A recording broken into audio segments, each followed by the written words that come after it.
Tan remove होऊन जातं. पण त्याच्या व्यतिरिक्त तुम्हाला रोज तुमच्या त्वचेला एक हायड्रेशन प्रोव्हाइड करायचं आहे.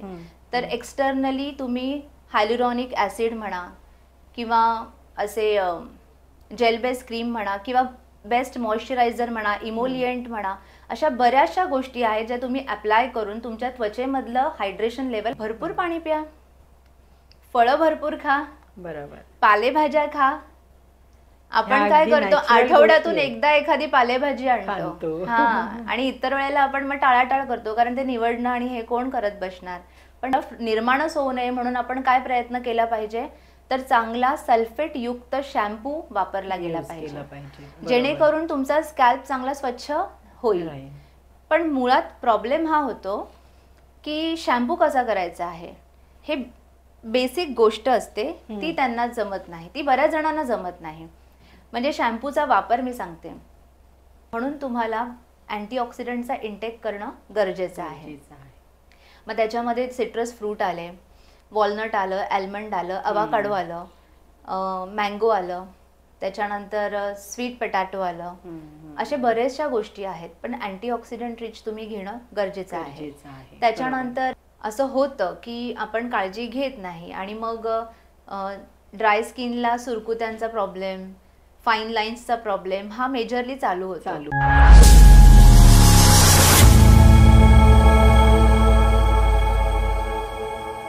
नमस्कार, मी वैष्णवी कदम. बिझनेस टॉक मराठी या खास मराठी पॉडकास्टमध्ये तुमच्या सगळ्यांचं पुन्हा एकदा स्वागत आहे. आज आपल्यासोबत आहे माझी एक खास मैत्रीण अनघा कांबळे. खरं तर आजचा विषय खूप छान आहे आणि माझ्या सगळ्याच मैत्रिणींना तो खूप आवडणार आहे, कारण तो विषयच इतका स्पेशल आहे. चला भेटूया अनघाला. अनघा एक ब्युटी एक्सपर्ट आहे, PhD in skin cosmetologist, diploma in hair and makeup, diploma in permanent makeup असे कोर्सेस तिने केले आहेत. तर चला जाणून घेऊया अनघाचा प्रवास अनघाकडून. नमस्कार अनघा, बिझनेस टॉक मराठीमध्ये तुझं स्वागत आहे. आज खरंच खूप छान वाटतंय, वुमन्स डेच्या दिवशी तू बिझनेस टॉक मराठीमध्ये आली आहेस, कारण तुझा विषय इतका हॉट आहे ना की आज माझ्या सगळ्या मैत्रिणी खूप खुश होणार आहेत. तर चला आज समजून घेऊया ब्युटी एक्सपर्ट्ससाठी. अनघा, आजचा विषय खूप हॉट आहे, तर सगळ्यात आधी तर तू माझ्या ऑडियन्सला तुझ्याबद्दल थोडं सविस्तर सांग. नमस्कार, माझं नाव अनघा अभिमन्यू कांबळे. मी स्किन कॉस्मेटॉलॉजीमध्ये PhD केलेली आहे. त्याचबरोबर माझा हेअर मेकअप, परमनंट मेकअप आणि डाएटमध्ये डिप्लोमा कंप्लीट झालेला आहे. त्या व्यतिरिक्त ब्युटी इंडस्ट्रीमधले बरेचसे असे कोर्सेस आहेत, जसं नेल आर्ट झालं, बॉडी स्पा झालं, हेअर एक्सटेन्शन्स झाले, असे बरेचसे कोर्सेस पण मी केलेले आहेत. खरं तर मला ज्ञान घ्यायला आवडतं आणि ज्ञान द्यायलाही आवडतं. तर त्यासाठी माझी अकॅडमी जी आहे ती जुईनगर, नवी मुंबई येथे आहे. इतकंच पुरेसं नाही, ॲक्च्युली मला भरपूर स्त्रियांसाठी काहीतरी करावंसं वाटतं. बरेच ब्युटिशियन्स आहेत, त्यांच्या नॉलेजमध्ये मला भर घालायची आहे. त्याच्यासाठी इतके वर्ष मी प्रयत्न करते आहे की माझ्या ज्ञानामधली भर मी इतरांबरोबर शेअर करू शकेन. आणि त्यासाठी मी आता माझी एक नवीन ब्रँचसुद्धा सीवूड्स येथे ओपन करत आहे. अनघा, बऱ्याचदा आपण पाहतो की आपण आपल्या हॉबीजलाच प्रोफेशनमध्ये कन्वर्ट करतो. तर तू तुझ्या बाबतीत असं काही झालं आहे का? काय सांगशील तू त्या बाबतीत? खरं सांगू वैष्णवी, असं वाटतं आपल्याला की आपल्या हॉबीज ज्या आहेत त्या प्रोफेशनमध्ये कन्वर्ट होतात, पण हे प्रत्येक वेळी होत नाही. तर माझ्या बाबतीत सांगायचं तर मी थोडं माझा प्रवास मी सांगू इच्छिते. बरोबर, सांग. लहान असताना मला शिकवण्याची भरपूर आवड होती. शिकवण्याची आवड होती, पण त्याच्यामध्ये ब्युटीचा कुठेही संबंध नव्हता. आणि जशी जशी मोठी होत गेली तसं तसं मेहंदी काढणं, असे लहान सहान आपण जेही ब्युटीशी रिलेटेड गोष्टी आहेत त्या मी करत होते. जेव्हा मी कॉलेजमध्ये गेली तेव्हा मला माया परांजपे मॅम ज्या आहेत, ज्या ब्युटिकच्या ओनर आहेत, आता नाही आहेत त्या, तर त्यांचं जे व्यक्तिमत्व होतं ते मला आकर्षित करायला लागलं. आणि त्यावेळेला मी ठरवलं की या इंडस्ट्रीमध्ये उतरायचं. शिकवण्याची आवड होती त्यामुळे आणि मला शिकण्याची सुद्धा खूप आवड होती, त्यामुळे माझा कल हा स्पर्धा परीक्षा याच्याकडे भरपूर होता. पण नंतर मला माया परांजपे मॅमने एवढं आकर्षित केलं की मी ठरवलं की मी आता करेन तर ब्युटी इंडस्ट्रीमध्ये काहीतरी करेन. बरोबर. पण त्यावेळेला असं झालं होतं की तिकडे ॲडमिशन घेण्यासाठी माझ्याकडे असं पुरेसा पैसा नव्हता. मग मी माझ्या मैत्रिणीकडून थोडंफार शिकली, बेसिक कोर्स केला आणि पुढे जाऊन मग मी त्याला एन्हान्स करत गेली. वाटलं असं की मी काहीतरी मोठं करेन, पण सगळ्यांसारखं माझं जसं एका मुलीचं होतं तसं माझं लग्न झालं. आणि लग्नानंतर मला सांगितलं गेलं की तुला काहीच करायचं नाहीये, तुला घरीच थांबायचं आहे आणि सगळ्यांना बघायचं आहे. आणि त्यावेळेला मीही ॲग्री केलं. मला माहित नाही मी काय ॲग्री केलं. म्हणजे प्रत्येक स्टेजला आपण ते सगळं ऍक्सेप्ट करत जातो. तर तसं माझ्याही बाबतीत झालं. बरोबर. आणि त्यानंतर मग पण असं होतं ना की सगळा संसार बघत होते. जॉईंट फॅमिलीमध्ये आली होती आणि जॉईंट फॅमिलीमध्ये असताना बरे 2 दीर, नणंद, सासू सासरे या सगळ्यांचं बघायचं होतं. माझे मिस्टर मोठे, त्याच्यामुळे माझ्यावरती जबाबदारी येऊन पडली होती. नंतर मुलगा झाला, पण हे सगळं नंतर दुसरी मुलगी झाली. पण हे सगळं करत असताना माझ्या मनातलं जे शिक्षणाची चाड म्हणा की जी जिद्द म्हणा ती मी कुठेतरी थांबली नव्हती. ते असं म्हणतात ना, माझ्या कवितेच्या काही ओळी आहेत. चूल आणि मूल हाती होते कोरलेले, पण स्वप्न होते कुठेतरी मुरलेले. अरे वा. तर ते स्वप्न मी जीवाशी असं बाळगलं होतं की नाही आता पूर्ण तर करायचंच आहे, पण ठीक आहे मला ना कोणाला नाराज करता येत नाही. तर त्याच्यामुळे मग घर सांभाळायचं आहे तर ठीक आहे म्हटलं, तयारी दाखवली. घर सांभाळता सांभाळता माझं मी शिक्षण सोशल मीडियाच्या द्वारे म्हणा किंवा इतर कुठे सेमिनार्स वगैरे अटेंड करून असं मी माझं घेत राहिली, वेळ काढत राहिली, स्वतःला अजून इम्प्रूव्ह केलं, ॲडव्हान्स कोर्स करत गेली. या सगळ्यामध्ये भरपूर स्ट्रगल होतं कारण घरातून तशी खास परमिशन नव्हती. फ्रीलान्सिंग केलं. नंतर अगदीच हट्टाला पेटले तर म्हणाले मला की ठीक आहे तुला करायचंय तर घरात कर. मग जसं रेग्युलर बायका ब्युटिशियन ज्या असतात त्या आपल्या घरामध्ये 4 भिंतीमध्ये चालू करतात बेडरूममध्ये, तसं मी एक माझं छोटंसं ब्युटी पार्लर चालू केलं होतं. दिवसभर ब्युटी पार्लरचं स्वरूप आणि मग संध्याकाळी आपलं छान घराचं स्वरूप, अशा प्रकारे माझं चाललं होतं. पण हळूहळू असं वाटायला लागलं की नाही आपल्याला अजून इम्प्रूव्ह होणं गरजेचं आहे. कारण फक्त ब्युटिशियन म्हणून राहण्यात काही अर्थ नाहीये. कारण काय होतं की आपण कोणाच्या तरी स्किनवरती काम करत आहोत, कोणाच्या केसांवरती काम करत आहोत आणि अशा वेळेला आपलं अपुरं ज्ञान कोणाचं नुकसान करू नये असं वाटायचं. मग त्यावेळेला मी असं ठरवलं की नाही आपण कॉस्मेटॉलॉजी करूया. आणि तसा माझा तो प्रवास चालू झाला.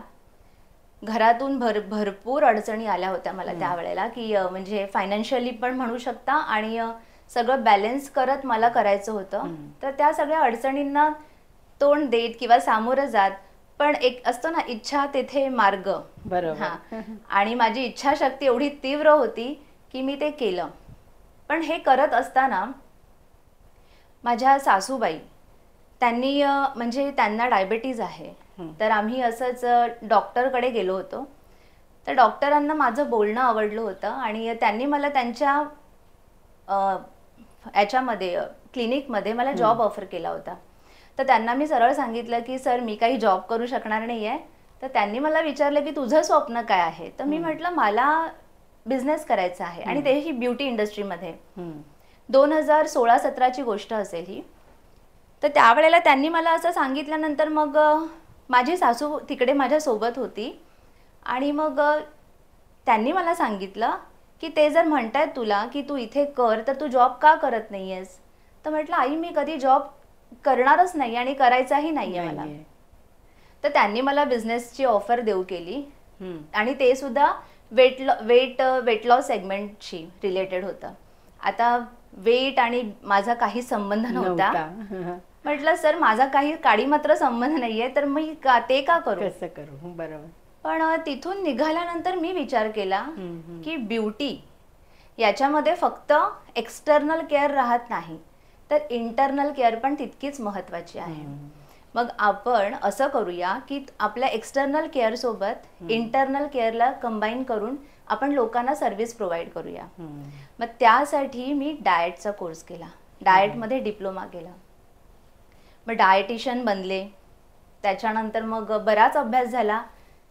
तर डायटिशियनचा अभ्यास, त्याच्यानंतर कॉस्मेटॉलॉजीचा अभ्यास, या सगळ्या गोष्टी करत करत सगळं पार पडलं. अडचणींना तोंड देत पुढेपर्यंत आलो आणि नंतर मग एक 10 बाय 10चं स्वतःचं कमर्शियल प्लॅटफॉर्मवरती पार्लर चालू केलं शेवटी. Very good. आणि ते सुद्धा फार हट्टाला पेटले होते. बरं, ते सुरू झाल्यानंतर सुद्धा मन शांत नव्हतं, कारण आपल्याला मोठं खूप काहीतरी करायचं आहे.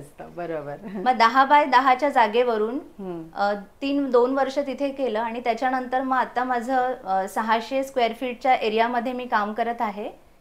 आणि आता जो नवीन मी बघितलेला आहे तिथे अजून मोठी जागा आहे आणि देव करो की हे माझं अजून मोठं जे स्वप्न आहे ते अजून मोठं व्हावं. बरोबर. आणि लोकांपर्यंत माझ्या अकॅडमीचं नाव पोहोचवावं, कारण मला खूप शिकवण्याची हौस होती लहानपणी. त्याच्यामुळे मग मी विचार केला की टीचिंगमध्ये तर घुसायचंच आहे, मग शाळेतच शिक्षिका म्हणून का जायचं, मग या क्षेत्रात पण आपण शिकवू शकतो.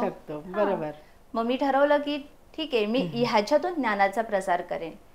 मग सगळ्या स्त्रियांना म्हणा किंवा अगदी पुरुष पण, असं काही स्त्रियाच असं नाहीये, पण प्रत्येकाला आज बघायला जर आपण गेलं तर प्रत्येक जण ब्युटीसाठी, पुरुषांना स्मार्ट दिसायचं असतं आणि स्त्रियांना ब्युटिफुल दिसायचं असतं, हे तर आहेच. आणि हे अगदी लाईफ लॉंग चालणार आहे, हे कधी बंद होणार नाहीये. AI आलं तरी सुद्धा हे बंद होणार नाहीये. तर त्याच्यामुळे मी ठरवलं की याच्यामध्ये आपण अजून आपल्या अकॅडमीवरती फोकस करूया आणि भरपूर जणांना अजून शिक्षित बनवूया, ज्ञानाची भर घालूया. Very good. खरंच खूप छान विचार आहेत तुझे आणि तुझी सगळी स्वप्न पूर्ण होत. थँक्यू. अनघा, तू beauty expert, makeup artist, dietitian अशा वेगवेगळ्या क्षेत्रात काम करतेस. मग हा समतोल कसा राखतेस तू? मलाही पडायचा तेव्हा, पण मला ते सांगड घालत गेले मी. मुळात काय होतं माहितीये का, आपल्या भारतामध्ये ब्युटिशियन ही जी संकल्पना आहे ती फार संकुचित आहे. म्हणजे काय करायचं आहे की तुमचं अगदी manicure, pedicure, facial, bleach, haircut ह्या सगळ्या गोष्टी म्हणजे ते संपलं. बरोबर. पण जर तुम्ही भारताच्या बाहेर गेलात तर ब्युटिशियनला काहीही एक व्हॅल्यू नाहीये. तर तिथे कॉस्मेटॉलॉजी हे तुम्हाला कंपल्सरी आलं पाहिजे असं तिथे आहे. आणि त्याच्यामुळे काय झालं की कॉस्मेटॉलॉजीमध्ये जर तुम्ही आहात, आता कसं होतं की समजा आपल्याकडे एखादी व्यक्ती आली, जनरली आपण एखादं उदाहरण घेऊया, ब्राईड आली, तर ती ब्राईडचं लग्न आहे 4 महिन्यानंतर किंवा 6 महिन्यानंतर. बरोबर. आणि आता असं होतं की तिला तिच्या ट्रीटमेंट काही करायच्या आहे, जसं स्किनवरती टॅनिंग आहे किंवा पिगमेंटेशन आहे किंवा अजून वजन वाढलेलं आहे किंवा तिचं पूर्ण स्ट्रेस लाईफ आहे, तर त्याला आपल्याला मॅनेज करायचं आहे. अशा बऱ्याच गोष्टी असतात. मग अशा गोष्टींना जर तुम्ही फक्त एक्सटर्नल केअर घेऊन चाललात तर ते पूर्ण होत नाही. त्याच्यामुळे ब्युटी इंडस्ट्रीमध्ये होल अँड सोल एक म्हणतो ना, वन स्टॉप सॉल्युशन. तर this is the one stop solution. तिकडे तुमचं कसं होतं, इंटरनल केअर सुद्धा होतं बाय डाएट, एक्सटर्नल केअर होतं ब्युटी केअरने, रुटीन केअर म्हणा, वीकली केअर, मंथली केअरने, आणि काही गरज असेल तर ट्रीटमेंट केल्या जातात. आणि त्याच्यानंतर मग बट ऑब्वियस मला आवडतं एखाद्याच्या व्यक्तिमत्वामध्ये म्हणजे दिसण्या लुकमध्ये चेंज करायला, तर तोही होऊन जातो. पण या तिघांची सांगड घालत करावं लागतं आणि ते करते. खरं तर आजचा पॉडकास्ट हा थोडा स्पेशल आहे, कारण वुमन्स डे स्पेशल आपण करतोय. तर तू काय सांगशील की ह्या क्षेत्रात ज्यांना आपलं करिअर करायचं आहे त्यांच्यासाठी कोणत्या स्किलची गरज आहे किंवा कोणते कोर्सेस त्यांना करणं गरजेचं आहे? बरं, सगळ्यात पहिलं असं असतं की आपल्याला ब्युटी इंडस्ट्रीमध्ये उतरायचं आहे, तर प्रत्येक स्त्रीचा प्रवास किंवा मुलीचा प्रवास हा बेसिक ब्युटी कोर्सपासून होतो. बरोबर. प्रॉब्लेम काय होतो ते सांगते. बेसिक ब्युटी कोर्स करतात आणि त्यांना वाटतं की आम्ही जग जिंकलं, आणि ते स्वतःचं एक पार्लर चालू करतात छोटंसं आणि मग सुरू करतात, ट्रायल्स सुरू करतात. त्याच्यामध्ये ते स्वतःला अपग्रेड करायला विसरून जातात. प्रॉब्लेम हा होतो. तर मला असं वाटतं की प्रत्येकीने स्वतःला फक्त बेसिक ब्युटी कोर्ससाठी ठेवायचं नाही, एक म्हणतात ना तेवढ्यापुरतं ठेवायचं नाहीये, तर तुमचं नॉलेज वाढवा. तुम्ही त्याच्या व्यतिरिक्त तुम्ही कॉस्मेटॉलॉजीचं नॉलेज घ्या, ते बेसिक लेवलचं का होईना पण ते घ्या. त्याच्यानंतर तुम्ही थोडंसं डाएटचं, ज्याला आपण न्यूट्रास्युटिकल म्हणतो, त्याचं नॉलेज घ्या. की तुम्ही सगळ्या बाजूंनी कशा प्रकारे काम करू शकता, तेव्हा ब्युटिशियनची संकल्पना जी आहे ती परिपूर्ण होऊ शकते. आणि जर ॲडमिशन कुठे घ्यायचं असेल तर ती इन्स्टिट्यूट किती फेमस आहे याच्यापेक्षा तुम्हाला बघणं गरजेचं आहे की तिथे काय शिकवलं जातं हे बघणं गरजेचं आहे. तर तसं तुम्ही बघा, व्हेरीफाय करा, तुम्हाला प्रॅक्टिस बरोबर मिळणार आहे की नाही ते बघा आणि स्वतःला इम्प्रूव्ह करा. अनघा, यश इतकं सोपं नसतं हे खरं तर आपल्या सगळ्यांनाच माहिती आहे. म्हणजे एखाद्या उंचीवर जेव्हा आपण जातो तेव्हा तिथे खूप सारा स्ट्रगल करून आपण तिथे पोहोचलेलो असतो. तर हा स्ट्रगल तूही केला असशील तुझ्या लाईफमध्ये, बरेच अडचणी आल्या असतील, तर ह्या सगळ्यांना तू कसं सामोरे गेलीस? वैष्णवी, हे खरं तर प्रश्नच नाही, तूही अडचणींना सामोरी गेलीच असणार. माझ्याही बाबतीत तसं झालं. खूप अडचणी आल्या, खूप अडचणी. म्हणजे अगदी लग्नाच्या आधीसुद्धा माझं जेव्हा ग्रॅज्युएशन झालं, माझा ब्युटीचा प्रवास हा मुळात ग्रॅज्युएशनच्या आधी सुरू झाला होता. पण तेव्हा माझ्या वडिलांनी मला नाही म्हणून सांगितलेलं. तू विश्वास नाही करणार, मी लपून छपून कोर्स केला होता. आणि तेही 12वी मध्ये असताना. तर ते वडिलांना नंतर कळल्यानंतर वडील पण म्हणजे शॉक झाले होते की अरे हिने कधी केलं. आणि तेही मी म्हटलं ना, पैशांची चणचण होती त्यामुळे मैत्रिणीकडून शिकले होते. आता ती एक अडचण होती. पण त्याच्यानंतर माझं लग्न झालं.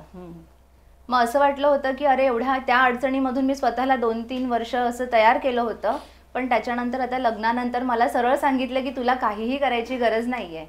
मग त्याच्यामुळे ती एक सगळ्यात मोठी अडचण होती. पण तरी पण मगाशी सांगितल्याप्रमाणे की मी शांत बसू शकत नव्हती. माझे प्रयत्न चालूच होते, अभ्यास हा चालूच होता. त्याचबरोबर ह्या सगळ्या गोष्टी म्हणजे घर सांभाळायचं आहे, मुलांचा जन्म झाला आणि माझ्याकडे ना जॉईंट फॅमिली असल्यामुळे पाहुण्यांची सतत रेलचेल असायची.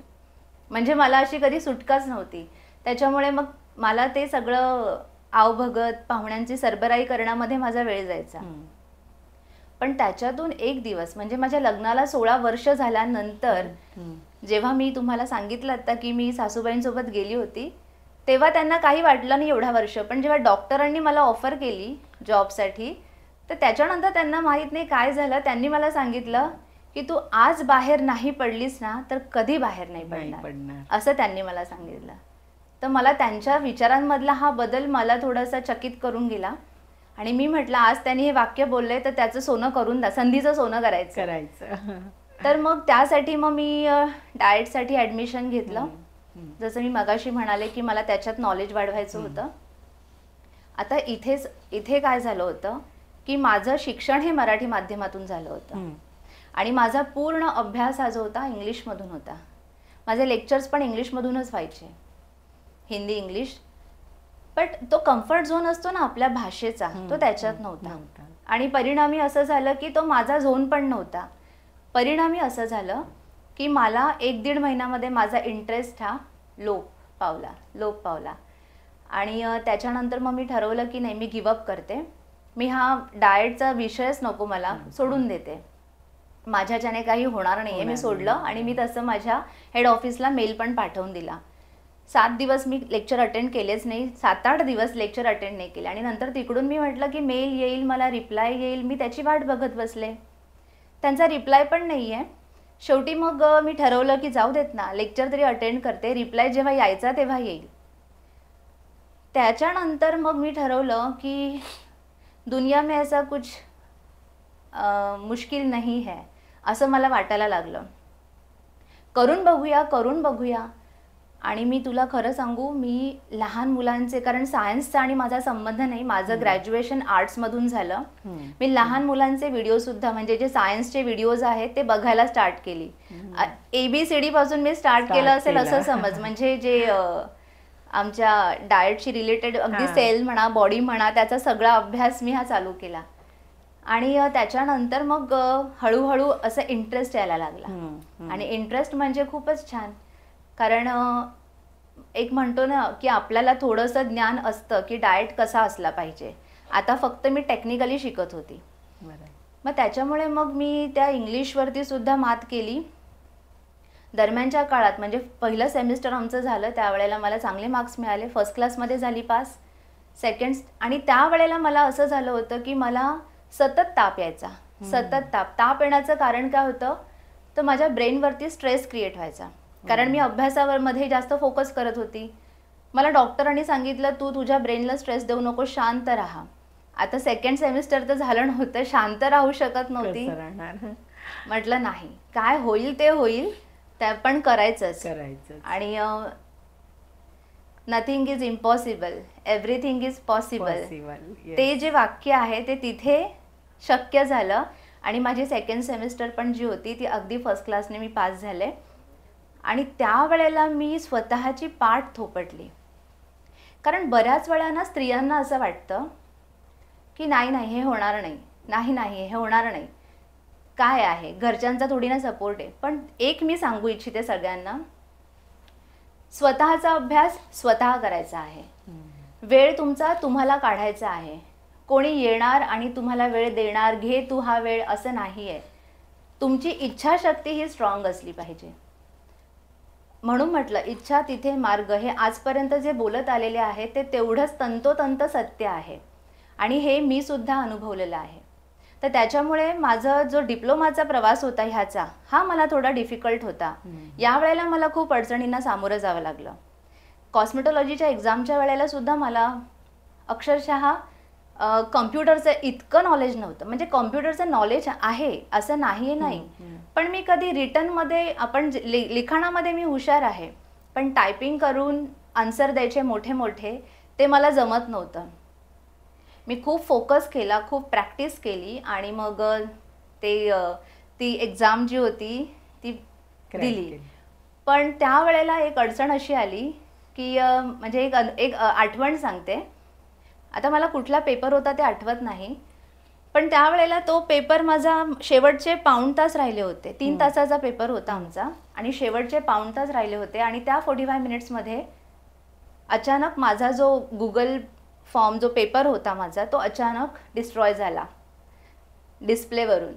आणि घरातूनच मी हे करत होती, पण एवढं लिखाण होतं की मला कुठे बघून कोणाला, मला डोळ्यात पाणी जमलं होतं. म्हटलं आता जर माझा, आणि ती वन टाइमच एक्झाम मला देता येणार होती. बरोबर. मला रडायला यायला लागलं. मी शोधते आहे कुठे आहे. तेवढ्यामध्ये मी माझ्या मुलीला आवाज दिला, म्हटलं प्लीज ट्राय कर, कुठे तिलाही सापडे ना, कारण मिनिमाइज पण झालं नव्हतं ते. आणि त्याच्यानंतर मग काय माहिती माझ्याकडून कुठलं बटन दाबलं गेलं, तो पूर्ण आन्सर शीट माझी पुन्हा जैसी थी आली. 2 मिनिटं मी डोळे बंद करून हात जोडून अशी शांत बसली स्वतःला. पण ते हार्टबीट होते ना, मला वाटतं की ती एवढी मोठी रिस्क असते ना, ती तिथे मला जाणवली होती त्यावेळेला. बरोबर. पण मी म्हणजे ही एक फार मोठी माझ्यासाठी अडचण निर्माण झाली होती की नॉलेज कमी आहे, की आपल्याला टेक्नॉलॉजीला सुद्धा शिकणं गरजेचं आहे. टेक्नॉलॉजी म्हणजे तुमचा अभ्यास, तुमचं वाचन आणि टेक्नॉलॉजी याचं पण सांगड घालून तुम्ही पुढे जाऊ शकता. मग त्याच्यामध्ये पण मी स्वतःला इम्प्रूव्ह केलं. अनघा, आता थोडं टिप्सकडे वळूया, कारण आज माझ्या मैत्रिणी तू काय टिप्स देतेस म्हणून नक्की बघत असतील. तर हल्ली सगळ्यांना एक मेजर प्रॉब्लेम आहे, पिगमेंटेशन, टॅनिंग, डिहायड्रेशन. तर त्याबद्दल तू काय सांगशील? सर्वप्रथम सांगायचं म्हटलं की ज्या स्त्रिया रूटीन केअर करत नाहीत, त्वचेची काळजी घेत नाहीत, अगदी बिनधास्त निर्धास्त असतात, त्या स्त्रियांना मेजरली बऱ्याच वेळा अशा प्रॉब्लेम्सना सामोरं जावं लागतं. बरोबर. आणि काहींना फरक पडतो, काहींना फरक पडत नाही. पण तरी सुद्धा मी याचं कारण तुम्हाला पहिलं सांगते. सगळ्यात प्रामुख्याने आपल्या त्वचेमध्ये मेलानिन हा जो एक घटक आहे, तो पिगमेंट आहे, जो आपल्या त्वचेला रंग देतो. मेलानिनचं प्रमाण जेवढं जास्त तेवढा त्वचेचा रंग जास्त डार्क, आणि जेवढं ते कमी तेवढी त्वचा आपली गोरी, असं ते असतं. आता इथे काय होतं, जेव्हा सूर्याची किरणं आपल्या चेहऱ्यावरती पडतात किंवा त्वचेवरती पडतात, तर त्यावेळेला या मेलानोसाइटमधून जे मेलानिनचं सिक्रेशन होत असतं त्याचं प्रमाण हे वाढत जातं. बऱ्याच वेळेला काय होतं की ते ना जेव्हा सॅच्युरेटेड फॉर्ममध्ये, आता ह्याच्यामुळे काय होतं की सूर्यकिरणं, अति नील किरणं जी असतात, ओके, जी त्याच्यामुळे काय होतं की आपली त्वचा टॅनमध्ये कन्वर्ट होते, कारण मेलानिनचं प्रमाण तिथे वाढलेलं आहे. मग ते टॅनिंग फोरहेडवर दिसतं, बऱ्याच वेळा नोजवरती, बऱ्याच वेळा साईडवरती, अशा प्रकारचं टॅनिंग दिसतं. पण जेव्हा तेच सॅच्युरेटेड फॉर्ममध्ये मेलानिन एका ठिकाणी सॅच्युरेट व्हायला लागतात तेव्हा ते पिगमेंट फॉर्ममध्ये दिसतात. ओके. तर याला फक्त सूर्याची किरणं कारणीभूत नसतात, तर त्याच्यासोबत तुमचे हॉर्मोनल इम्बॅलन्स किंवा तुमचं पोस्ट प्रेग्नन्सी म्हणजे प्रेग्नन्सी नंतर होणारे जे बदल असतात ते असे बरेचसे फॅक्टर्स आहेत की ते कारणीभूत ठरतात. त्याच्यामुळे टॅनिंग आणि पिगमेंटेशन हा वेगवेगळा थोडासा प्रकार आहे. दुसरी गोष्ट आहे डिहायड्रेशन. डिहायड्रेशन का होते? कारण तुमच्या त्वचेमध्ये जर हायड्रेशन लेवल कमी असेल तर हायड्रेशन कमी आहे तर तिथे डिहायड्रेशन होणार. म्हणजेच काय की तुम्ही त्वचेची काळजी ही एक्सटर्नल पण घेत नाहीये आणि इंटरनली पण घेत नाहीये, त्याच्यामुळे स्किन ही डिहायड्रेट व्हायला लागते. तर अशा प्रकारे टॅनिंग, पिगमेंटेशन आणि डिहायड्रेशन असे हे 3 प्रकारचे जे प्रकार आहेत त्याला कारणीभूत सूर्यकिरणं आहेत. अतिनील सूर्यकिरणं, कारण बघा सूर्यकिरणं आपल्याला हवीच असतात, पण ती सुद्धा जेव्हा कॉन्स्टंट आपण घेणार त्यावेळेला त्याचं टॅनिंग मध्ये कन्व्हर्जन होतं. बरोबर. टॅनिंग मध्ये तेव्हाच होणार कन्व्हर्जन, त्याच्या आधी नाही होत. तर त्यामुळे आपण म्हणतो ना सकाळचं कोवळं ऊन घ्या, ऊन घ्या, कारण विटामिन डी सिंथेसिस होण्यासाठी सपोर्ट होतं. दुसरी गोष्ट अशी असते की मेलानिन हे जे आहे ते आपल्या त्वचेला ना एक प्रोटेक्टिव्ह कवच असतं तयार करतं. हां, आता हे कोणाला माहिती असेल तरी पण माझ्या स्त्रियांना सांगू इच्छिते, मैत्रिणींना सांगू इच्छिते की मेलानिन जे आहे ते आपल्या त्वचेवरती एक संरक्षित कवच तयार करतं आणि त्याच्यामुळे आपले जे DNA आहेत, आपले जे सेल्स आहेत ते डॅमेज होत नाहीत. बरोबर. आणि ते डॅमेज न झाल्यामुळे आपली स्किन ही हेल्दी स्किनमध्ये गणली जाते. म्हणजे जर तुम्ही बघाल जी लोक म्हणजे जिथे गावी राहणारी लोक हे मेलानिन च्या सिक्रेशनमुळे पिगमेंटेशन येतात, पण त्यांची स्किन बऱ्याच वेळा कधी कधी हेल्दी स्किन असते. कारण जिकडे मेलानिन नाहीये तिथे स्किनचे कॅन्सर होऊ शकतात. कळलं? जिथे आता जसं आपण जर भारताच्या बाहेर गेलो, जसं आपण म्हणतो की अशा बऱ्याचशा कंट्री आहेत जिथे लोकांची त्वचा एकदम सफेद आणि गोरी गोरी आहे, तर अशा त्वचेमध्ये मेलानिन ॲब्सेंट आहेत. म्हणजे मेलानोसाइट हॉर्मोन असतो पण तिथे मेलानिनच नसतं. मग अशा वेळेला त्वचेला प्रोटेक्शन मिळतं का? नाही मिळत. मग त्यांचे DNA जे आहे ते लवकर डॅमेज होऊन जातात. आणि त्याच्यामुळे मग त्यांना स्किन कॅन्सर सारख्या प्रॉब्लेम्सना सामोरं जावं लागतं. पण आपण अशा आपल्या पृथ्वीच्या अशा पट्ट्यावर आहोत की जिथे आपल्याला सूर्यप्रकाश हा मुबलक प्रमाणात मिळतो आणि त्याच्यामुळे तो घेणं पण तितकं गरजेचं आहे. पण फक्त एवढंच आहे की अतिनील किरणांपासून स्वतःचं रक्षण करा. मग त्याच्यासाठी तुम्हाला सनस्क्रीन ॲप्लिकेशन करणं अत्यंत गरजेचं आहे. म्हणजे आपण म्हणू शकतो की आपल्या रुटीन केअरमध्ये सगळ्यात पहिली जी पायरी आहे केअरची ती आहे SPF ॲप्लिकेशन. हां, हे मान्य करते की पूर्वी थोडी नव्हतं SPF, पूर्वी कुठे असं काही करायचे नाही, नसायचे. पण आता कसं आहे की आपल्याला माहिती आहे की ओझोनची लेअर जी आहे ती कमी झालेली आहे. ग्लोबल वॉर्मिंग हे सगळ्या गोष्टी लोकांना माहिती आहे. झाडांची तोड झालेली आहे. त्याच्यामुळे मग या सगळ्या गोष्टी ज्या आहेत, ब्युटी, कॉस्मेटिक हे सगळं आणि आहार हे सगळं इम्पॉर्टंट झालेलं आहे. त्यामुळे मला काही त्रास होत नाही असं बोलण्यापेक्षा त्रासाला आमंत्रण देऊ नका आणि SPFचा ॲप्लिकेशन स्टार्ट करा. ही बेसिक केअर आहे. बरोबर. ह्याच्या व्यतिरिक्त काय असायला पाहिजे? डाईट कसं असायला पाहिजे किंवा अजून काय करू शकतो त्याच्यासाठी?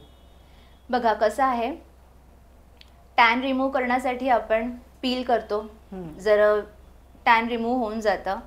पण त्याच्या व्यतिरिक्त तुम्हाला रोज तुमच्या त्वचेला एक हायड्रेशन प्रोव्हाइड करायचं आहे. तर एक्सटर्नली तुम्ही हायलुरॉनिक ॲसिड म्हणा किंवा असे जेल बेस क्रीम म्हणा किंवा बेस्ट मॉइश्चरायझर म्हणा, इमोलियंट म्हणा, अशा बऱ्याचशा गोष्टी आहेत ज्या तुम्ही अप्लाय करून तुमच्या त्वचेमधलं हायड्रेशन लेवल वाढवू शकता. दुसरी गोष्ट अशी आहे की टॅन होण्यासाठी प्रत्येक त्वचा प्रकार वेगळा असतो. प्रत्येक त्वचा प्रकाराला टॅनिंग होऊ शकतं, असं काही नाही आहे की एकाच त्वचा प्रकाराला. मग आपली त्वचेचा प्रकार ओळखा, स्किन टाईप ओळखा आणि त्याच्या अनुसार तुम्ही कॉस्मेटिक वापरायला चालू करा. जसं मी म्हणाली की हायड्रेशन महत्त्वाचं आहे, तर त्याच्यासाठी तुम्हाला हायड्रेशन देण्यासाठी moisturiser, night cream, serums according to skin care, according to skin type ते तुम्हाला घेणं गरजेचं आहे.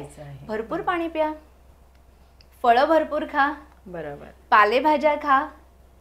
आपण काय करतो, आठवड्यातून एकदा एखादी पालेभाजी आणतो आणि इतर वेळेला आपण मग टाळाटाळ करतो, कारण ते निवडणं आणि हे कोण करत बसणार. पण ते खूप गरजेचं आहे, खूप गरजेचं आहे, खूप हेल्दी आहे ते, खूप हेल्दी आहे. आणि फळांचा इंटेक तर खूप इम्पॉर्टंट आहे. अनघा, हल्ली केस गळतीचा विषय तर सगळ्यांचाच आहे, अतिशय जास्त, आणि इनफॅक्ट माझा स्वतःचाही. तर त्यासाठी काय सांगशील? बघा, केस गळण्याची कारणं ही भरपूर असू शकतात. त्यातलं मेजर कारण जे आहे तो आहे डॅन्ड्रफ. त्याच्यानंतर आहे स्ट्रेस. आता डॅन्ड्रफ बद्दल म्हणाल, आणि दुसरी गोष्ट अजून एक आहे, शॅम्पू नीट न करणं. ओके. कारण काय असतं माहितीये काय, आपल्या ना स्कॅल्पचे प्रकार असतो, ऑइली आणि ड्राय. जर तुमचा स्कॅल्प ऑइली आहे तर तुमचा हेअरफॉल हा जास्त होणार.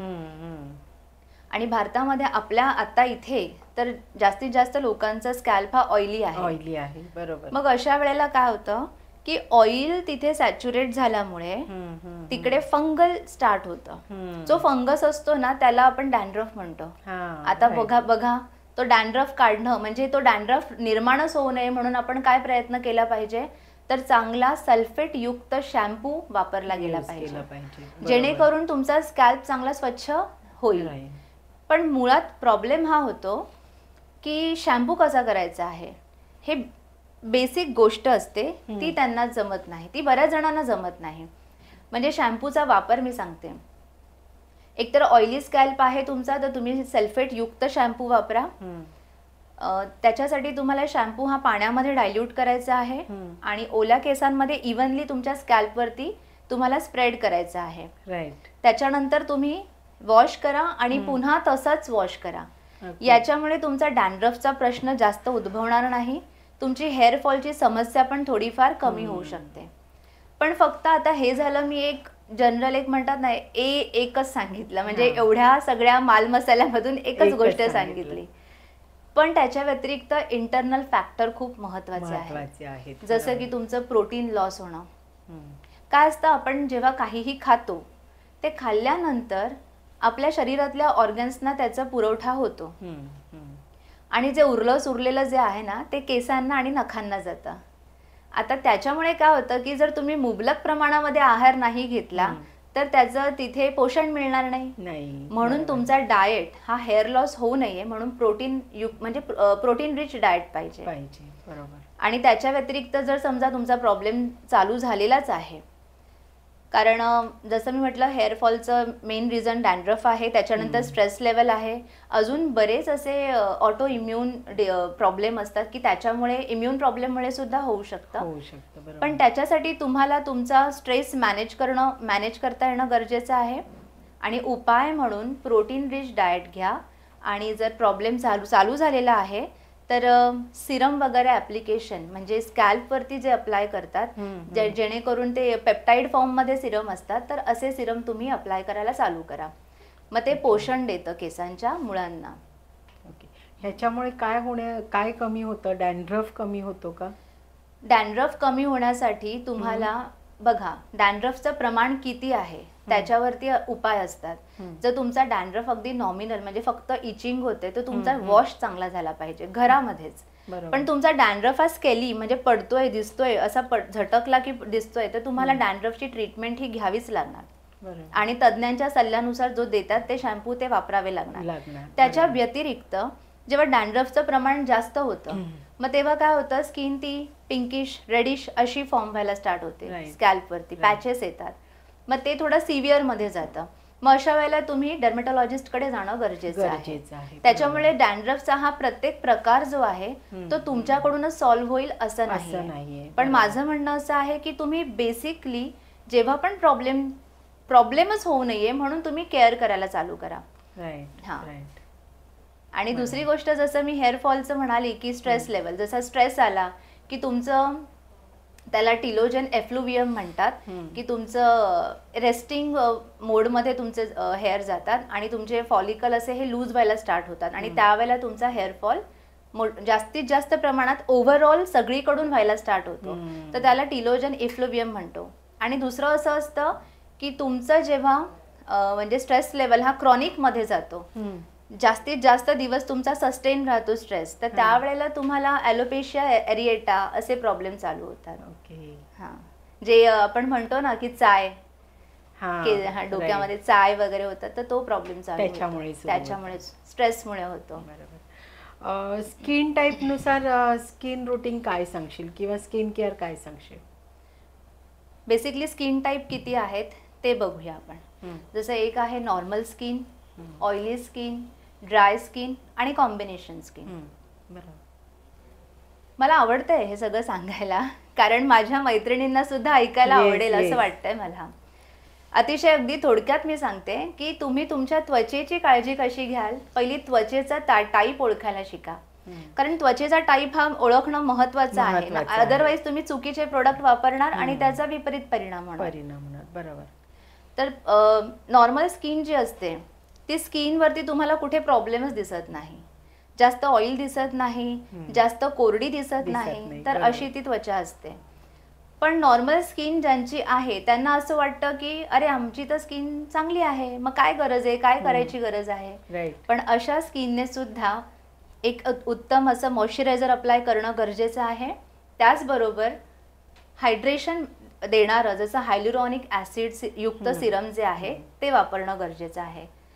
तेलकट त्वचेचा संबंध प्रश्न जेव्हा येतो, जसं तेलकट ऑइली स्किन मध्ये कसं असतं की तुमचे चेहऱ्यावरती पोर्स असतात ते लार्ज ओपन असतात, कारण आपल्या त्वचेवरती पूर्ण पोर्स असतात ते ओपनच असतात, पण हे जरा लार्जली ओपन असतात. त्याच्यामुळे काय होतं, तेलाचं प्रमाण जे आहे ना ते वाढत जातं आणि त्यामुळे आपल्या त्वचेवरती ते फंगल म्हणजे तिथे ते जमतं आणि मग तिथे black head, white head, acne, pimple असे प्रॉब्लेम स्टार्ट होतात. मग अशा वेळेला तेलकट त्वचेला तुम्ही उत्तम असा फेस वॉश जो तुमचे पोर्सला क्लीन करेल, जसं सॅलिसिलिक युक्त फेस वॉश आहे तो यूज करा, तो तुमच्या पोर्सला क्लीन करेल.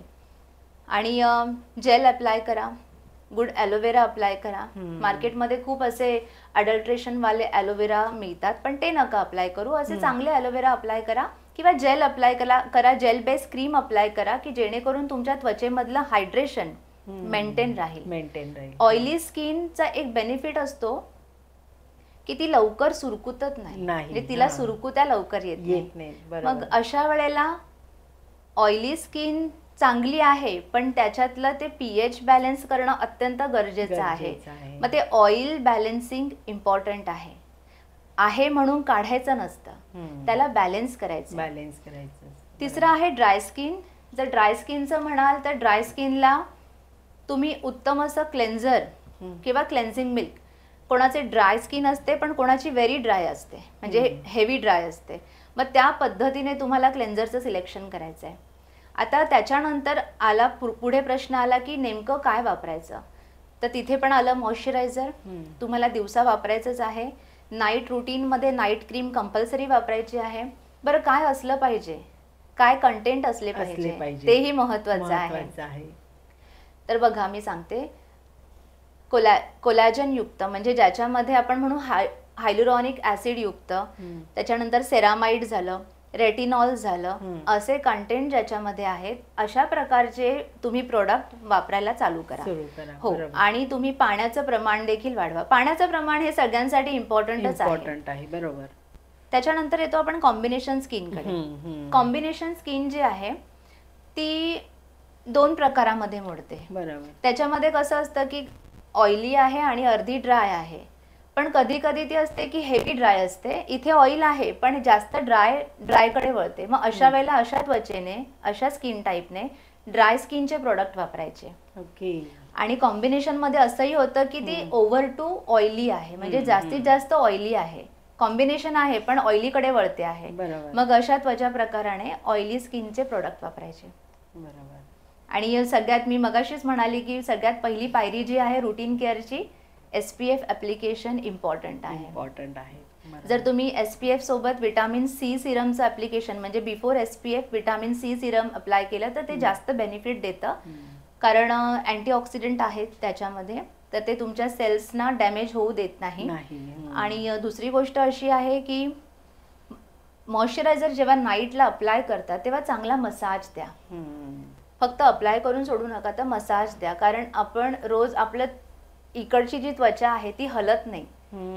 आपले हात हलतात, आपण हलवतो हात आपले, पण ह्याला मुवमेंटची गरज आहे. मग ती मुवमेंट जी आहे ती तुम्ही मसाज करून द्या. मग ते इम्पॉर्टंट आहे. आणि त्याचबरोबर साबणाचा वापर करू नका. बरोबर. भरपूर पाणी प्या. घरामध्ये जे बनते ते खाण्याचा प्रयत्न करा. जंक खाऊ नका. तर रुटीन केअर तुमचं हे बेसिकली असलं पाहिजे. अनघा, तू एक सक्सेसफुल बिझनेस वुमन म्हणून नवी मुंबईमध्ये वावरत आहेस. तुझी एक अकॅडमी सुरू आहे आणि सेकंड बनते.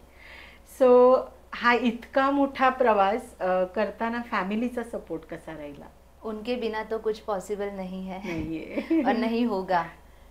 ऍक्च्युली कसं आहे की जसं मी सुरुवातीला मगाशी सांगितलं की लग्नानंतर मला सगळं ठप्प झालं होतं माझं, की तुला काही करायची गरजच नाहीये असं सरळ सांगितल्यानंतर मग मीही थोडंसे शांत झालेली, पण मन शांत नव्हतं माझं. आणि हे दिसत होतं सगळ्यांना. पण मुलं नंतर लहान आणि मुलांकडे लक्ष द्यायचं आहे, या सगळ्या गोष्टी आल्या. तर मीही भरपूर वर्ष पेशन्स ठेवला, वाट बघितली सगळ्यांची. 16 वर्षानंतर तो दिवस उगवला. आणि जसं सासूबाईंनी पहिलं जे वाक्य मी मगाशी म्हणाली की आज नाही बाहेर पडलीस तर कधीच तुला बाहेर पडता येणार नाही. बरोबर. ती संधीचं सोनं करायचा मी प्रयत्न केला. आणि तिथून सुरू झाला माझा फॅमिली सपोर्ट खऱ्या अर्थाने. आणि माझे हजबंड पण त्यावेळेला मग ॲग्री झाले. त्यांनी पण ते पण म्हणाले की तुला सगळं बॅलन्स करायचं आहे, तुला जमेल का? पण हो म्हटलं, तुम्ही पण थोडा सपोर्ट करा. तर त्यांचा फायनान्शियल सपोर्ट मला झाला सुरुवातीच्या काळामध्ये. इवन माझी दुसरी मी जेव्हा अजून एक्सपॅन्ड केला माझा बिझनेस, तेव्हा पण त्यांनी मला सपोर्ट केला फायनान्शियल. सासूबाईंचा सपोर्ट मला घरामध्ये अतिशय जास्त होतो आणि मी त्यांची कायम ऋणी राहील.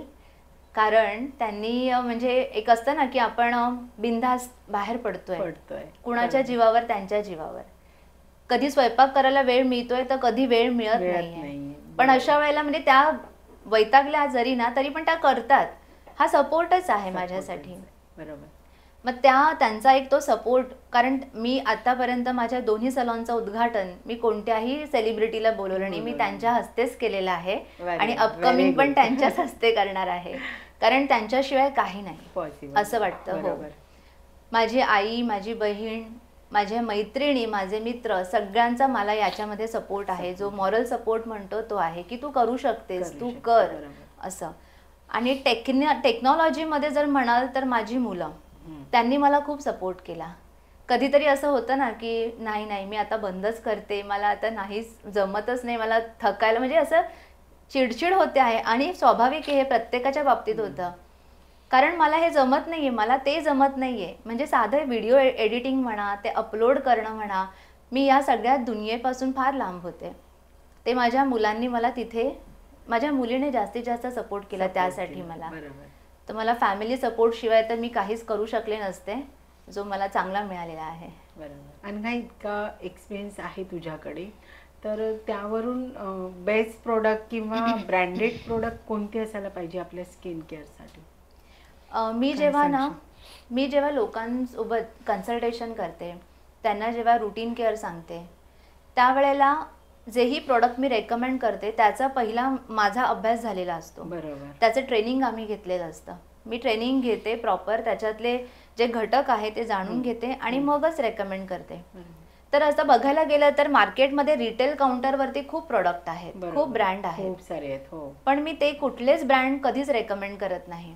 तर मी सगळे प्रोफेशनल रेंज जे आहेत त्यातले मी काही नावं घेऊ इच्छिते. जसं स्किन केअरमध्ये तुम्ही म्हणाल तर रिच केअर आहे, आयनोहा आहे, जेनॉट आहे, यांचे म्हणजे स्किनडोअर जो ब्रँड आहे तो. आणि त्याचबरोबर लोटस प्रोफेशनल आहे. लोटस प्रोफेशनलमध्ये सुद्धा लोटस हर्बल येतं, पण हर्बल नाही तर प्रोफेशनलची रेंज पण चांगली आहे. त्याच्यानंतर हेअरमध्ये राहुल फाटे आणि इलुविया, हे जो 2 ब्रँड आहेत मला फार आवडतात. ओके. हां. तर तुम्हाला म्हणजे ज्यांनाही असं काही वाटत असेल तर राहुल फाटेचे शॅम्पू अक्षरशः हेअरफॉल कंट्रोलसाठी खूप चांगले आहेत. ओके. आणि इलुवियाचे शॅम्पू जे आहे ते तुम्हाला तुमचे ट्रीटेड हेअर असो कसेही हेअर असो तर त्याच्यासाठी ते चांगले आहेत. नो मेकअप लुक किंवा मिनिमल मेकअप कसा असावा? नो मेकअप लुक अचीव करायचा आहे तर बट ऑब्वियस तुम्हाला तुमची त्वचा पहिली सुधरवावी लागणार, तेव्हा तो नो मेकअप लुक दिसतो. कारण कसं आहे की शेवटी मेकअप हा मेकअप आहे. तुमच्या चेहऱ्यावरचे जे सुद्धा प्रॉब्लेम्स आहेत त्याला हाईड करायचं आहे. मग हाईड करायचं आहे म्हणजेच मेकओव्हर करायचं आहे. बरोबर. मग तुम्हाला जर मेकअप नको आहे पण करायचं आहे असं हवं असेल तर तुमची बेस म्हणजे तुमची त्वचा जी आहे ती चांगली, स्किन चांगली पाहिजे. बरोबर. मग जसं मी आता सगळे रुटीन केअर सांगितले, जर ते रुटीन केअर फॉलो केले सगळ्यांनी तर मग तुमची त्वचा चांगली होणार आणि मग तुम्हाला पण नो मेकअप लुक अचीव करता येईल. अनघा, हेअरफॉल आणि स्किन पिगमेंटेशन हे प्रॉब्लेम हल्ली सगळ्यांनाच दिसून येतात आणि वरून आपण बरंच काही करत असतो त्यासाठी. पण आपल्या जेवणात कोणते घटक आवश्यक आहेत त्यासाठी? कसा आहार असावा आपला त्यासाठी? बरं, हेअरफॉल आणि पिगमेंटेशन असो, डिहायड्रेशन असो, काहीही असो, तरी सगळा आहार कसा हवा तो मी एक सांगते. प्रॉब्लेम कुठलाही असो पण तुमचा आहार कसा असला पाहिजे. तर सगळ्यात पहिलं तुमचा प्रोटीन रिच डाएट असला पाहिजे, ज्याच्यामध्ये प्रोटीनचा इंटेक असलाच पाहिजे. तुमचं दूध पिणं गरजेचं आहे, त्याच्यामध्ये काहीही ॲड न करता. त्याच्यानंतर दुसरी गोष्ट आहे की अंडी खा, त्याच्यामध्ये बायोटीन आहे जे तुमच्या बायोटीन आहे. बॉईल एग खा, फ्राय करून. तुम्हाला बॉईल एगच बेस्ट आहे पण अंड खा, कारण त्याच्यामध्ये कसं आहे की तुमच्या हेअरला प्रोटीन सफिशियंट मिळतं, कारण ते त्याची बायोलॉजिकल व्हॅल्यू चांगली आहे दुधाची आणि अंड्याची, त्याच्यामुळे ते बेस्ट आहेत. दुसरी गोष्ट अशी येते की जर स्किन म्हणजे तुमचे पिगमेंटेशन म्हणा, आणि नॉनव्हेजमध्ये सुद्धा तुम्ही चिकन वगैरे खाऊ शकता, पण कसं असतं माहिती आहे का, तुम्ही जे काही खाताय ते कसं खाताय हे महत्वाचं आहे. किती खाताय आणि कसं खाताय, कसं बनवलं जातंय ते सुद्धा तितकंच महत्वाचं आहे. कारण जेवढं आपण शिजवून अन्न खाणार ते तेवढं हेल्दी नाही. म्हणून बऱ्याच वेळेला तुम्ही बघत असाल तर आजकाल, आता हे फॅड आत्ता झालेलं आहे पण मुळात पूर्वी पण होतं की सॉते केलेले व्हेजिटेबल्स हे चांगले आहेत, कारण त्याच्यातले न्यूट्रिशनल व्हॅल्यूज ज्या आहेत त्या पूर्ण शिजवल्यावर ते निघून जातात, तर त्या निघत नाहीत, त्या राहतात. तुम्ही एक्झॉटिक जेव्हा फूड खायला जाता तेव्हा त्याच्यामध्ये बघा तुम्हाला ना सगळ्या भाज्या अशा अर्ध्या कच्च्या मिळतील, तर त्या चांगल्या असतात, तसं खाणं गरजेचं आहे. त्याच व्यतिरिक्त तुम्ही तुमच्या विटामिन्सचा इंटेक वाढवा, जसं विटामिन ए आहे, सी आहे, ई आहे, बी आहे. आता ए, ई, सी हे जे आहे ते अँटीऑक्सिडंट रिच आहेत. अँटीऑक्सिडंट रिच असल्यामुळे काय होतं की आपलं जे सेल डॅमेज होतात, म्हणजे काय होतं की आपलं बघा काय असतं की स्ट्रेस लेवल वाढला किंवा इतर अजून बरेच फॅक्टर आहेत, तर त्या बऱ्याच कारणांमुळे तुमच्या केसांवरती आणि त्वचेवरती प्रॉब्लेम होऊ शकतो. पण अशा वेळेला काय होतं की आपल्या इनर स्किन मध्ये तुमचे सेल्सच्या इथे फ्री रॅडिकल्सचं प्रमाण वाढतं आणि हे फ्री रॅडिकल काय करतात, सेल्सला डॅमेज करतात. मग अशा वेळेला ते डॅमेज होऊ नयेत म्हणून तुम्हाला अँटीऑक्सिडंटचा इंटेक करणं गरजेचं आहे. मग त्याच्यामध्ये सिट्रस फ्रूट आले, वॉलनट आलं, आल्मंड आलं, अवाकाडो आलं, मँगो आलं, त्याच्यानंतर स्वीट पोटॅटो आलं, असे बरेचशा गोष्टी आहेत. पण अँटीऑक्सिडंट रिच तुम्ही घेणं गरजेचं आहे. त्याच्यानंतर जसं मी म्हटलं विटामिन बी, B12 घ्या, B6 घ्या, बायोटीन घ्या, झिंक महत्त्वाचं आहे. त्याच्यासाठी आपण नट्स आणि सीड्स हे खाणं गरजेचं आहे. हां, तर अशा आणि पालेभाज्या सगळ्यात महत्त्वाचं. मग येतं जेवणामध्ये पालेभाज्या. मग त्याच्यामध्ये आलं पालक ही खूप महत्त्वाची गोष्ट आहे, पण ती पण खाल्ली जात नाही, तर ते तुम्ही ॲड ऑन करा. मग अशा प्रकारे काय होतं, ह्या सगळ्यांमुळे तुमचं इम्युन सिस्टम चांगलं होतं, त्याच्यामुळे मग ऑटोमॅटिकली तुमचे फॉलिकल्स टाईट होतात, त्याचबरोबर तुमची स्किन ग्लो करायला सुरुवात होते. आणि अगदीच तुम्हाला असं वाटलं की मला नाही वेळ मिळत, कारण आजकालच्या धकाधकीच्या जीवनामध्ये या सगळ्या गोष्टी फॉलो करायला वेळ नाही मिळत असंही होतं. तर तुमच्या शरीराच्या गरजेनुसार तज्ज्ञांचा सल्ला घ्या, मल्टीविटामिन, कुठे विटामिन सी, असे कुठे जे जे गरजेचं आहे त्या गोष्टी. ओमेगा 3 इम्पॉर्टंट आहे, कारण ओमेगा 3 त्याच्यामध्ये फिश ऑइलवाले आपण कॅप्सूल्स जेली टाईप असतात. तर ओमेगा 3 इम्पॉर्टंट आहे, जे तुमच्या स्किनला हायड्रेट ठेवेल. आणि हायड्रेट जेवढी राहणार स्किन तेवढे तुमचे प्रॉब्लेम कमी होणार. बरोबर. त्याच्यामुळे हायड्रेशन वरती फोकस करा. पाणी भरपूर प्या. ज्यूसच्या ऐवजी फ्रुट्स जास्त खा. पण रोज फ्रुट्स खाणं गरजेचं आहे. आणि आज कारण माझ्याकडे काय होतं, डाएटसाठी जेव्हा येतात, डाएट कन्सल्टेशनसाठी किंवा स्किन कन्सल्टेशन होतं, तेव्हा मी हेही सांगत असते. पण त्यावेळेला बऱ्याच वेळेला असं होतं की त्यांचा इंटेक हा फ्रूटचा नाहीच आहे. का तर वेळच मिळत नाही, कधी खायचं. पण ते फार महत्वाचं आहे. तर अशा प्रकारे आहार असावा. बरोबर. खरंच खूप छान माहिती तू देतेस. म्हणजे आहारामध्ये फ्रूट्स, ज्यूस किंवा पालेभाज्या किती महत्त्वाच्या आहेत हे, म्हणजे स्किन जर आपल्याला किंवा हेअर प्रॉब्लेम पण कमी करायचे असेल तर ह्यासाठी हे सगळं खूप महत्त्वाचं आहे. हो. अनघा, जसं वय वाढतं तसा चेहऱ्याचा ग्लो कमी होत जातो. तर त्यासाठी काय सांगशील? चेहऱ्याचा ग्लो हा खूप अत्यंत महत्त्वाचा विषय आहे. कारण मी प्रत्येक दिवशी मला हा प्रश्न येणारी प्रत्येक लेडी नाही पण मॅक्सिमम लेडीज विचारत असतात की नेमका ग्लो कायम ठेवण्यासाठी काय केलं पाहिजे. जसं मी मगाशी म्हणाले की आपले त्वचा प्रकार जे असतात ते तेलकट आणि कोरडी, म्हणजे ऑइली आणि ड्राय असे स्किन प्रकार मेजरली असतात. बरोबर. तर जसं जसं आपलं वय वाढत जातं ना, तसं तसं आपलं त्वचेमधलं ऑइल कमी होत जातं. आता हे ऑइल जे आहे ते तुम्हाला बॅलन्स करणं गरजेचं आहे. जर तुम्ही ऑइल बॅलन्स नाही केलं तर ती नंतर तर कमी होणारच आहे. त्याच्यामुळे ती कोरडी होऊ शकते. आणि जी ऑलरेडी कोरडी त्वचा आहे, जी ड्राय स्किन आहे, ती नंतर अजून ड्राय होणार. मग अशा वेळेला तुम्ही यंग असतानाच, म्हणजे तुम्ही तरुण असल्यापासूनच तुमच्या त्वचेमध्ये पीएच बॅलन्स करायला शिका. जर कोरडी त्वचा आहे तर त्याला हायड्रेशन कायम देत राहा, खाण्यातून आणि एक्सटर्नली. त्याच्यामुळे काय होणार आहे की जे वयामानानुसार तुमचं जे ऑइल कमी होत जाणार आहे ते ऑइल बॅलन्स होणार. बरोबर. आणि तुमच्या चेहऱ्यातलं हायड्रेशन सुद्धा चांगलं राहील. पण याच्या व्यतिरिक्त असं होतं की आपण काळजी घेत नाही आणि मग ड्राय स्किनला सुरकुत्यांचा प्रॉब्लेम, फाईन लाईन्सचा प्रॉब्लेम हा मेजरली चालू होतो. मग अशा वेळेला तुम्हाला कोलॅजनचा इंटेक घेणं फार गरजेचं आहे. कोलॅजन हे पावडर फॉर्म मध्ये येतात, तर ते तुम्ही पाण्यात टाकून जरी घेतलं तरी तुमची त्वचा म्हणजे हायड्रेट होऊ शकते आणि तुमचं जे कोलॅजन ब्रेकडाऊन झालेलं आहे ते रिपेअर होऊ शकतं. बरोबर. अनघा, हल्ली खूप स्ट्रेस असतो खरं तर, आणि स्ट्रेसचा इफेक्ट आपल्या स्किनवरही होतो. बरोबर. त्यासाठी काय सांगशील? स्ट्रेस हा अत्यंत महत्त्वाचा विषय आहे. कारण आपण असं म्हटलं तरी हरकत नाही की अगदी 1% माणूस असेल की तो स्ट्रेस घेत नाहीये. कारण बाकी सगळ्यांना स्ट्रेस आहे.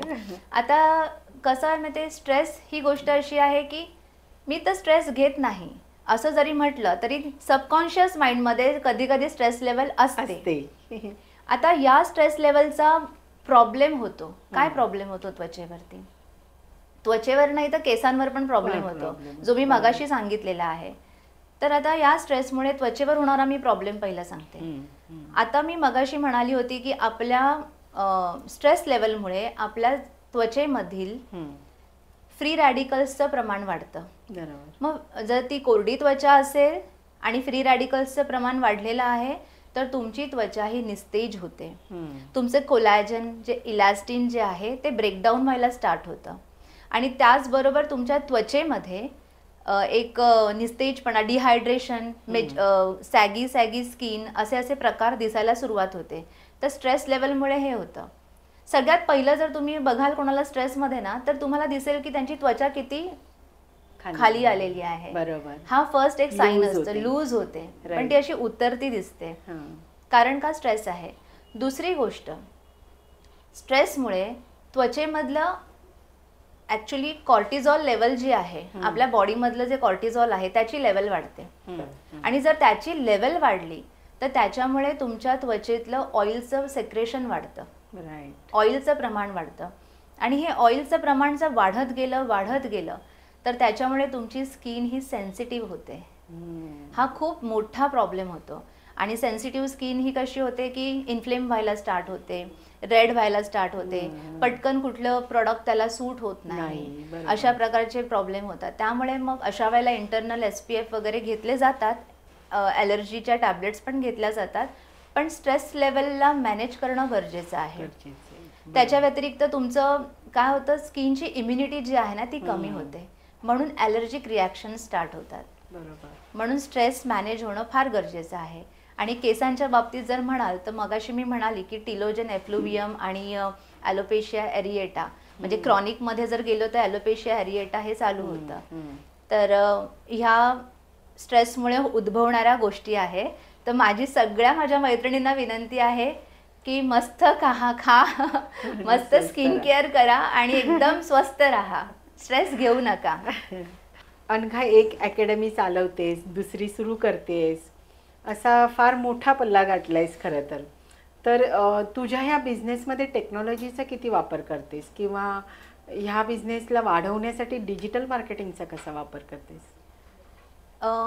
डिजिटल मार्केटिंग जर म्हटलं तर मी इंस्टाग्राम, त्याच्यानंतर आलं गुगल, या माध्यमांचा माझा जास्त वापर आहे. तर व्हिडिओज बनवणं, एडिट करणं, लोकांपर्यंत पोहोचवणं, गुगलवरती आपल्या क्लायंट्सचे रिव्ह्यू, कधी ते स्वतःहून देतात तर कधी आम्हाला घ्यावे लागतात, तर अशा प्रकारे रिव्ह्यू घेणं. त्याचबरोबर पण असं बघायला गेलं तर मी म्हणाली की टेक्नॉलॉजीमध्ये मी स्वतःला अपग्रेड केलेलं आहे, पण खरं सांगू वैष्णवी, जसं हवं तसं डिजिटल मार्केटिंगचा मी आधार घेतलेला नाही आहे. पण तो घेणं फार गरजेचं आहे, कारण त्याचा मला आत्ता बेनिफिट कळायला लागलेला आहे की काय होतो ते. ब्युटी इंडस्ट्रीमध्ये खूप सारे आर्टिस्ट आपल्या एक्सपर्टीज घेऊन मार्केटमध्ये येत आहेत, तर ही तुझ्यासाठी एक कॉम्पिटिशन आहे. तर मग त्याला कसं फेस करतेस? मुळात खरं सांगायचं तर मी कोणासोबत कधी कॉम्पिटिशन केलेलंच नाहीये. मी अशी आहे की मी माझी आपली करते आहे आणि शिकते आहे, आणि मला अजून ते स्प्रेड करायचं आहे माझं नॉलेज. मी याच्यावरती फोकस केलेला आहे. माझ्या बाजूला काय चाललेलं आहे मला हेही माहीत नसतं.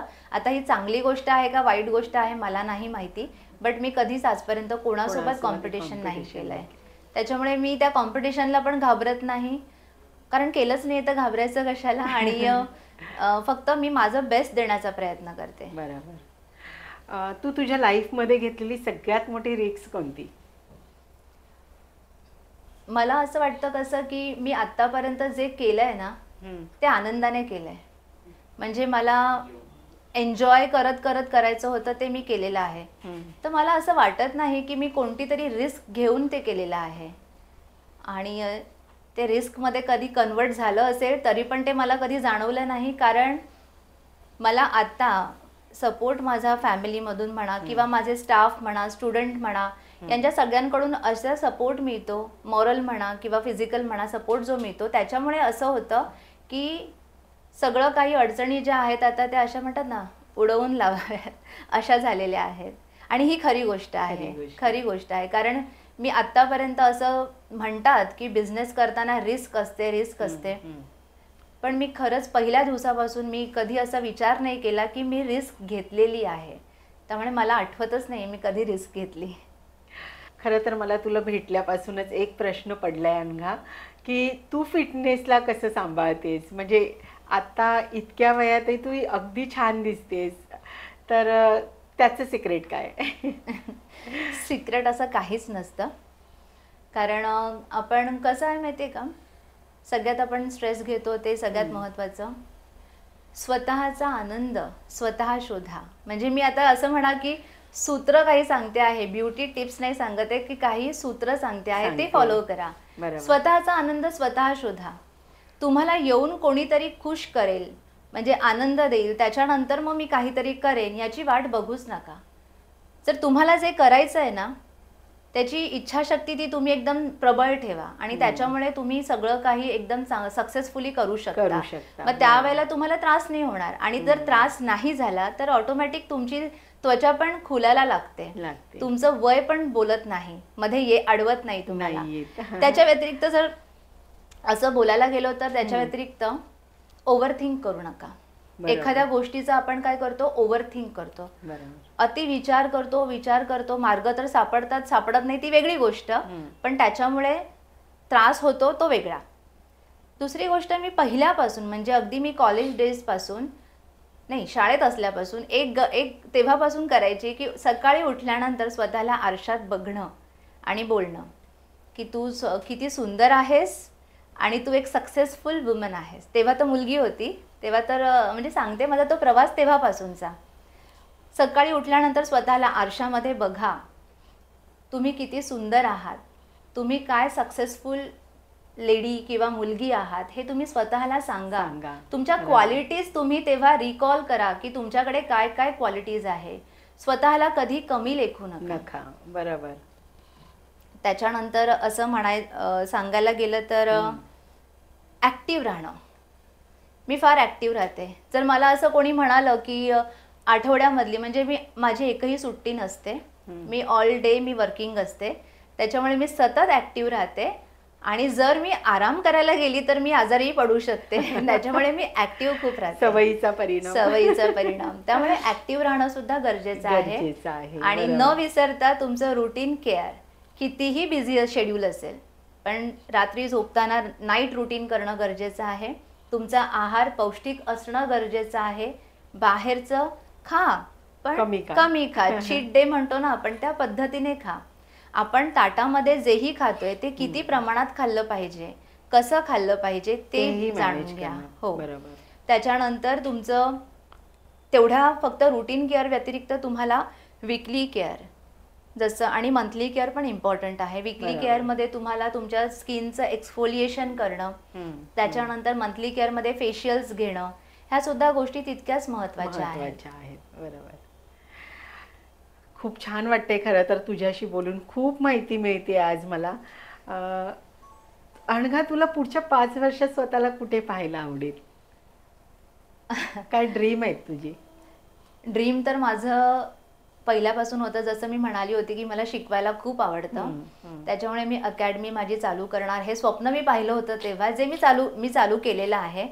पण असंच आहे की माझ्या या अकॅडमीचं स्वरूप हे खूप अजून मोठ्या प्रमाणात व्हावं. या इंडस्ट्रीमध्ये प्रत्येकीकडे माझं नाव पोहोचावं. इंडस्ट्रीज का, त्याच्या बाहेर सुद्धा पोहोचावं असं वाटतंय. त्याच व्यतिरिक्त जेव्हा मी डाएट शिकत होते, DDHN करत होते, त्यावेळेला मला असं वाटायचं की आज मी हे जे शिकते आहे ते हे प्रत्येक लेडीला माहिती असणं गरजेचं आहे. कारण ती घरामध्ये स्वयंपाक करते, तिच्या हातामध्ये सगळ्यांचं हेल्थ आहे. बरोबर. मग ती हेल्थ तेव्हा सुधरेल जेव्हा तिला कळेल की कुकिंग करताना आपण नेमकं काय केलं पाहिजे आणि कसं केलं पाहिजे. तर त्याच्यामुळे मला असं वाटतं कसं की मी लेडीजपर्यंत मेजरली पोहोचावं आणि त्यांच्यापर्यंत ते स्प्रेड करावं की एक म्हणतात ना बेसिक इन्फॉर्मेशन. अशा प्रकारची कामं मला करायची आहेत. सोशल वर्क सुद्धा आवडतं. पण 5 वर्षामध्ये मी स्वतःला कुठे बघितलेलं नाही अजून, पण मी म्हणाले की मी करत राहणार आणि हे मी करणार आहे. पण मला माझी अकॅडमी मोठ्या स्वरूपामध्ये बघायची आहे. बरोबर. आता एक लास्ट आणि महत्त्वाचा प्रश्न विचारते. मी ऐकलंय की अनघा पोएम पण करते. तर आज वुमन्स डे स्पेशल म्हणून काय ऐकवशील आम्हाला? मला फार आवडेल, कारण जेव्हा मी स्ट्रगल पिरियड माझा जेव्हा चालू होता तर त्या काळामध्ये अगदी मी मनात माझ्या म्हणून एक कविता लिहिली होती आणि त्याच्यानंतर सुद्धा वुमन्स डेच्या दिवशी एक मी कविता लिहिली होती. तर मी ती कविता मी आज ऐकवू इच्छिते. चालेल? Yes yes. मग काय. वैष्णवी, ही कविता जरी मी लिहिलेली असली तरी ही एक प्रत्येक स्त्रीसाठी उद्देशून लिहिलेली आहे. अरे वा. हां, तर माझ्या कवितेचं नाव आहे पुन्हा. कितीदा नव्याने पुन्हा उभी राहू, जगण्याला परत नव्याने पाहू. सुंदर तू होतीस आधी अन आताही दिसतेस. सुंदर तू होती आधी आणि आताही दिसतेस. सौंदर्य हे मनाचे, चेहरा का बघतेस. काय हवे तुला, तुझ्या मनातच राहिले. काय हवे तुला, तुझ्या मनातच राहिले. वय मात्र सरत गेले, फक्त आरशातच पाहिले. सगळ्यांनीच कोरल्या त्यांच्या आयुष्य मूर्ती. सगळ्यांनीच कोरल्या त्यांच्या आयुष्य मूर्ती, तुझी तू तुझ्यातच राहिली गिरवत संसार कीर्ती.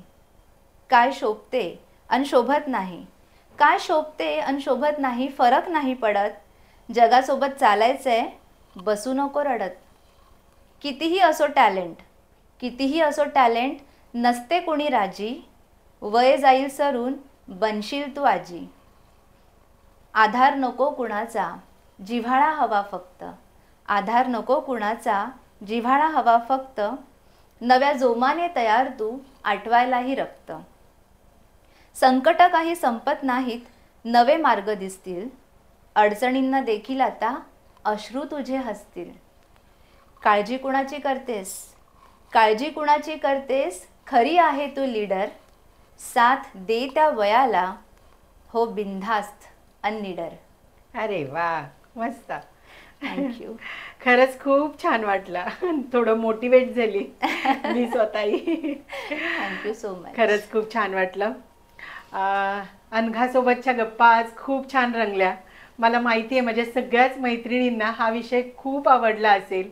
अनघाने खूप छान माहिती दिली आपल्याला, स्किन, हेअर, अगदी आपल्या जवळचे विषय तिने खूप छान समजावून सांगितले. थँक्यू सो मच अनघा, तू बिझनेस टॉक मराठीला आलीस आणि एवढी महत्त्वाची माहिती तू माझ्या मैत्रिणींना दिलीस. मलाही इथे येऊन खूप छान वाटलं. आपले विचार इतरांसोबत शेअर करण्याचा हा उत्तम एक मार्ग तुझ्यामुळे मला मिळाला. आणि माझ्या मैत्रिणींना मी सांगू इच्छिते, सगळ्यात पहिलं तर आज वुमन्स डेच्या मी सगळ्यांना हार्दिक शुभेच्छा पण देईन. आणि नक्कीच तुमच्यामध्ये बऱ्याच काही गोष्टी अशा लपून दडून बसल्या असतील की ज्या तुम्हाला करायच्या असतील आणि त्या तुम्ही करा, यशस्वी व्हा. All the best. आजचा विषय कसा वाटला मला नक्की कमेंटमध्ये सांगा. मला माहिती आहे आज माझ्या मैत्रिणींना सगळ्यांनाच खूप छान माहिती मिळाली असेल. व्हिडिओला लाईक करायला विसरू नका, शेअर करायला विसरू नका. त्यासाठी चॅनलला आधी सबस्क्राईब करा. बिझनेस टॉक मराठी तुमच्या आमच्यासाठी, यशस्वी उद्योजकांसाठी.